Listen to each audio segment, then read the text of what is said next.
Hey, it's been a long day. It's late. I'm covered in whatever my kids wiped on me. Dishes aren't done. Well, half of them are done. Not all. Um, but I've been thinking about some stuff that I wanted to talk about. And I've been thinking about it for a few days now. That makes me think of that song in the very beginning of that Mama song. It's like, Mama, you taught me to do the right things. So now you have to let your baby fly. You've given me everything that I will need to make it through this crazy thing called life. Crazy thing called life. That's what I'm thinking. Life is crazy. It's crazy. It's beautiful. It's hard. It's frustrating. It's happy. It's sad. It's hopeful. But most of all, it's blessed. I only knew my mom for 7 short years before I lost her to a battle of cancer. But she gave me the gift of life. And she gave me a legacy of love to follow. I not only want to celebrate her life, but with Mother's Day coming around the corner here in a little bit, I want to celebrate the life of every mother. Or whether you have your own kids or not, I want to celebrate the life of every woman who has taken it upon herself to bless the life of another. I've had hundreds of women reach out to me and bless my life. I've had so many women touch my life and made me smile and lifted my burdens and gave me hope. I can't say thank you enough. I can't. You all are amazing. You're incredible. Words can't even say thank you enough. I mean, it's the gratitude that I feel for everyone who's reached out to me and cared for me.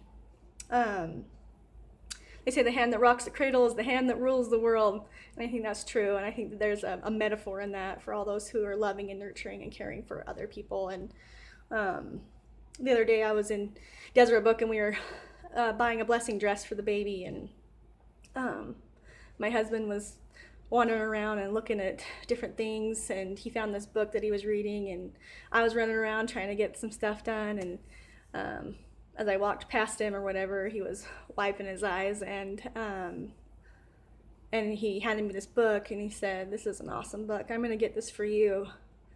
It's a tribute to you, Diana. It's a tribute to mothers, and I want you to have it, and I want to get it for you." And so I didn't think much of it. I was like, "Oh, thanks." But I didn't really think much of it until after I read the book, and I want to talk about the book too. He gave me a peace and happiness chocolate bar. The book that's called Once There Was a Mom. And it's a little hot pad, a tile hot pad that says, "But together they meant everything." So I was looking at that, I was like, "Oh, awesome. Cool." So anyway, I'm going to read it to you.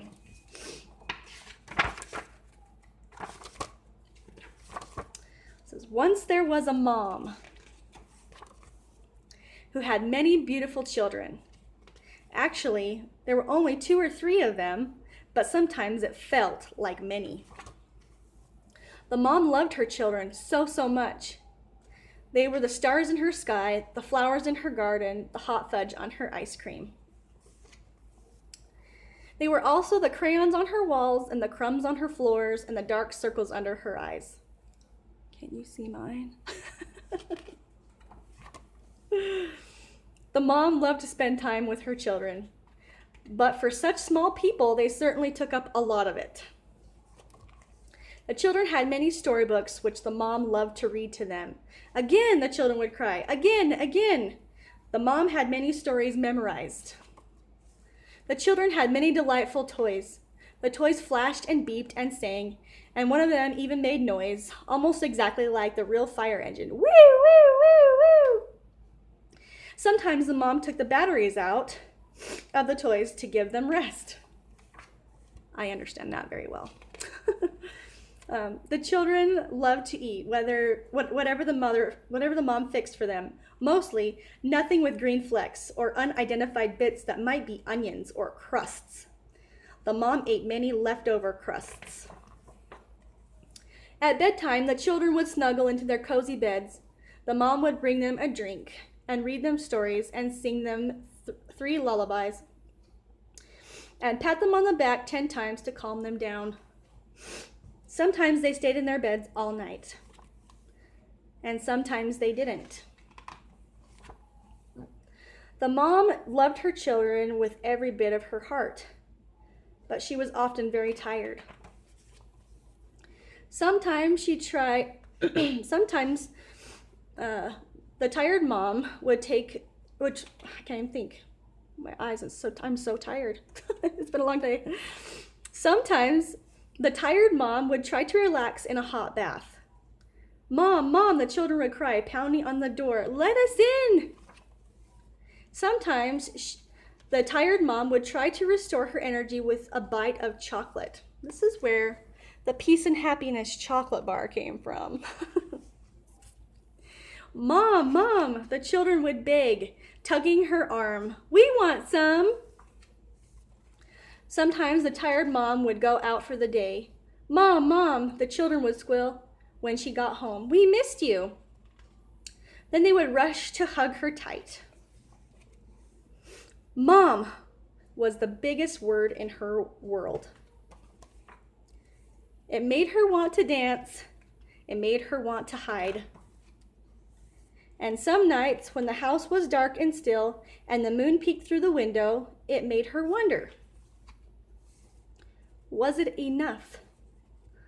All those games of checkers and the sheets of long division and birthday cakes and pushes on the swings and shampooed heads and freshly washed jeans and trips to the dentist and the Halloween costumes and the plates of spaghetti and the piano recitals and the rides to school and the millions of other things that were so tiny they could hardly matter. There's that page if you're wondering why I'm telling the book. Thoughts swirled in the mom's head like the moonlight swirling over the tiles on the floor and the books on the shelves, the folds in her blankets, and suddenly in the moonlight she had an epiphany. Tile by tile the floor had been laid. Word by word the books had been written. Thread by thread the blankets were woven. No one tile or one word or one thread by itself meant much of anything, but together they meant everything.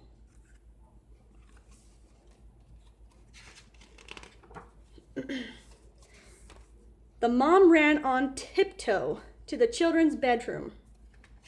She eased the door open so she could see them sleeping. Bit by bit she whispered, I am building a beautiful life for you. And bit by bit, she realized they were making her life beautiful too. Altogether, almost more beauty than her heart could hold. And all the bits and all the love, all the joy stretching into the future for her children and her children's children. It had all been set in motion because once there was a mom.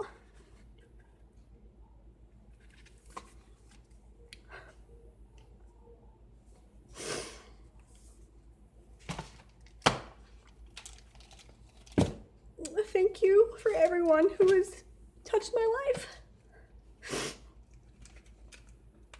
I just wanted to say thank you, and I don't mean to fall apart on you, but my life is truly blessed because of all of you.